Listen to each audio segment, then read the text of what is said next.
اعوذ باللہ من الشیطان الرجیم بسم اللہ الرحمن الرحیم السلام علیکم ورحمۃ اللہ وبرکاتہ ومغفرتہ۔ آج ہم سیکھنے جا رہے ہیں قلقلہ لیٹرز کے بارے میں۔ سب سے پہلے ہم دیکھیں گے قلقلہ کے کیا معنی ہیں، قلقلہ حروف کتنے ہیں، کون سے ہیں، ان کا مجموعہ کیا ہے، کیسے پڑھے جاتے ہیں اور حروف قلقلہ میں کب قلقلہ خوب ظاہر ہوگا۔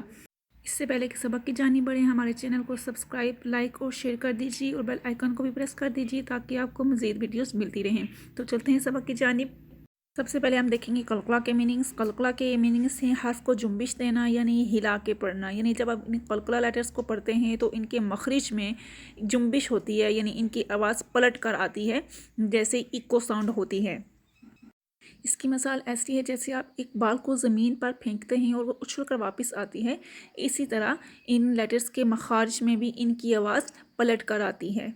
اب ہم دیکھیں گے قلقلہ لیٹرز کو کون سے ہیں اور کتنے ہیں۔ قلقلہ لیٹرز 5 ہیں اور وہ ہیں قاف، طا، با، جیم، دال، اور جو ان کا کمبینیشن، ان کا جو مجموعہ بنتا ہے وہ ہے قطب جدن۔ یہ وہ 5 لیٹرز ہیں جن میں قلقلہ ہوتا ہے، اور اب ہم دیکھیں گے ان میں قلقلہ کب ہوتا ہے۔ جب یہ حروف ساکن ہوتے ہیں تو ان میں قلقلہ ظاہر ہوتا ہے، یعنی جب ان کے اوپر جزم آ جاتی ہے تو پھر ان میں قلقلہ ہوتا ہے، جیسے کہ یہ اق، اط، اب، اج، اد۔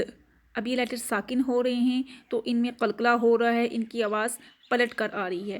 امید ہے آپ کو سمجھ آ گئی ہوگی۔ اگر ویڈیو پسند آئی ہے تو لائک اور شیئر کرنا مت بھولیے۔ دعاؤں میں یاد رکھیے۔ اللہ حافظ۔